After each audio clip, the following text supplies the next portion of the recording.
What's going on, YouTube? This is DBZ49 coming at you with my first place Stampede QCR tournament first place winner with the new Odion deck.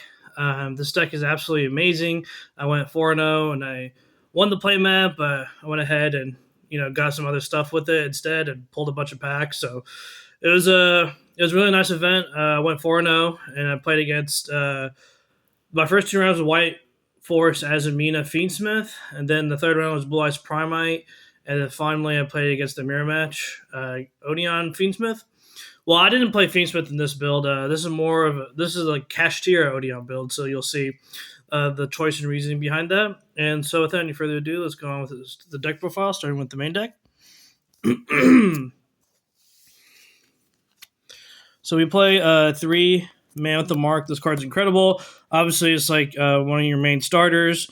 Being able to search or dump Temple of the Kings and then protect your stuff is really good. Also, it's level 4, so it enables level 4 plays.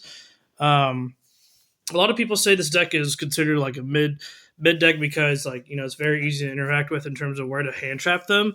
However, if you don't, this deck snowballs like crazy, and it can actually break boards going second, which I thought the deck couldn't do. I thought it was more of a control deck, but it's actually somewhat of a combo control deck, which is pretty interesting. Next, we do play Triple Anubis for the Last Judge. This card is also pretty good. Searches the Man of the Mark and can special summon itself by recycling some traps from your grave. So it's a pretty big beater. Recycle stuff. So yeah, want to max on that. Next, we do play the one Merciless Scorpion. He's somewhat of the extender, searches out Temple of Kings, and he can get rid of problematic monsters. So he's pretty good. Next, for the Kashtira engine, we do play 2 Unicorn and 2 Fenrir. So basically, the package before was a 5-card package in the form of 2 Unicorn, 1 Fenrir, 1 Planet, 1 Birth, but we upped the Fenrir to 2. Because the deck does struggle a little bit going second, you want the Fenrirs, right? To help break boards.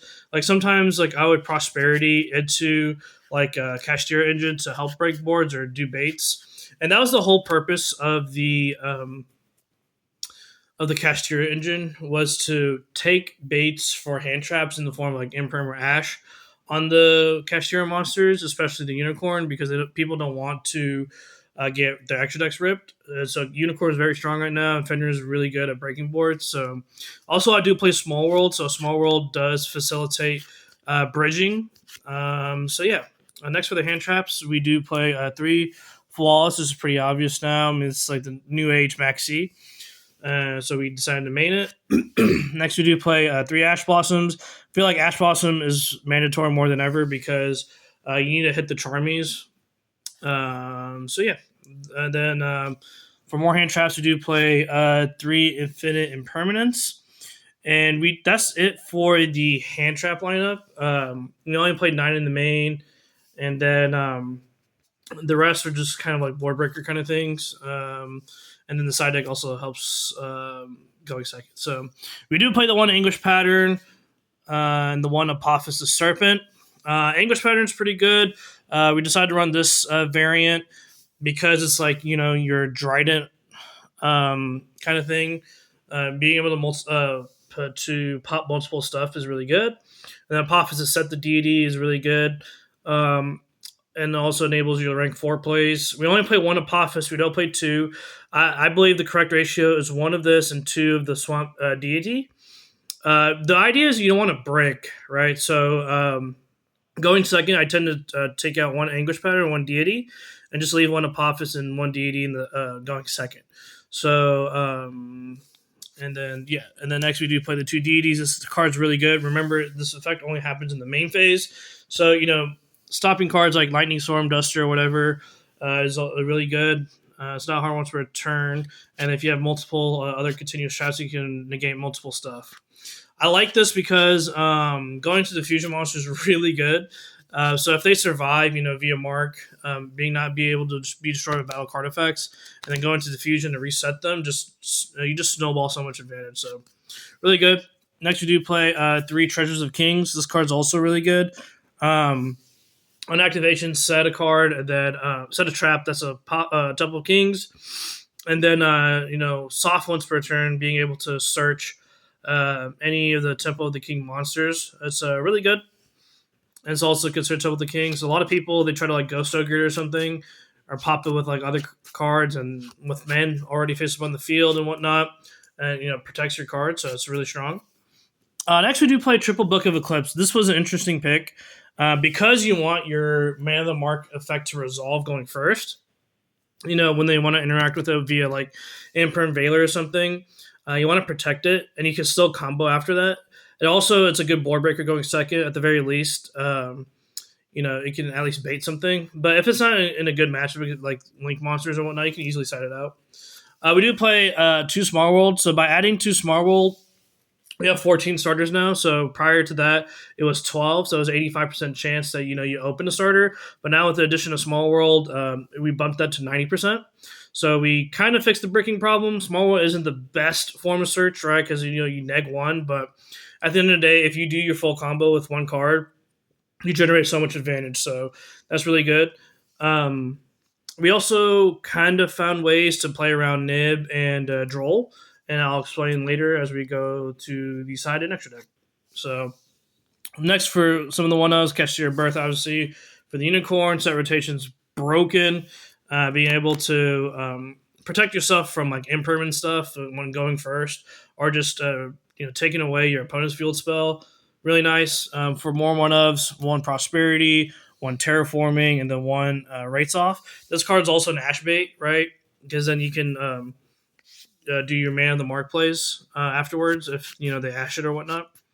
And then for more 1-ofs, the Call by the Grave, Talents, and Temple of Kings. Nothing much to say here. But it is a 40-card deck list. I feel like it's pretty optimized, at least for the main deck. The only cards that are potential change are Book of Eclipse and Small Worlds, but other than that, I felt like it was pretty consistent and no complaints there. So we'll go to the side deck real quick. We do play triple Lancia. So for the tournament, yes, I did play Lancia, and I did play Drolls, but these will be changed for the 6 Charmies. They're coming in the mail for me soon, so I don't have them right now, but at least for the tournament, I did use these 6.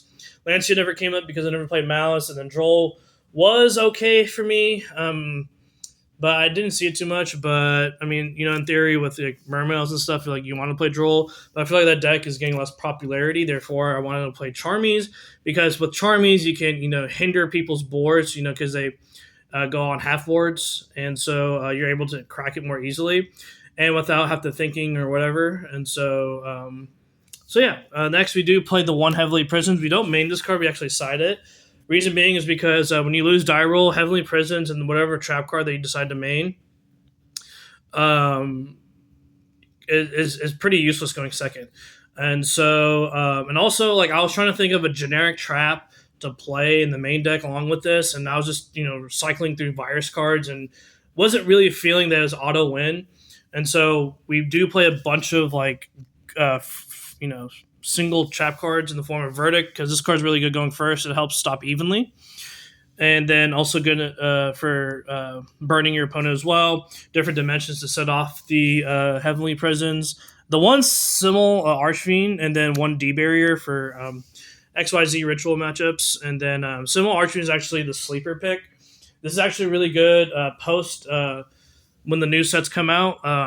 When Mouse becomes like one of the best decks, or even any Link deck that you go against, this card's really good. It's pretty much like there can only be one for that turn, for extra deck monsters and ritual monsters. So, and then it also has the neat effect that can boost your attacks by 500 for all your monsters. So it's permanent. Next, we do play 1 Thrust. I know this is a little weird, but even when you go first or second, like just having the 1, you don't want to brick on it. When they Charmy you or Droll you or something, you just set one of these powerful trap cards and then turn skip them and then just do your full combo afterwards. Or just going second when you need to crack a board, you can get Duster or Lightning Storms to break it, or Talents even, or even search a starter in the form of like Terraforming or something like that. So Thrust actually came up a lot, even as a 1-of during this tournament, and it helped me secure a lot of wins. So.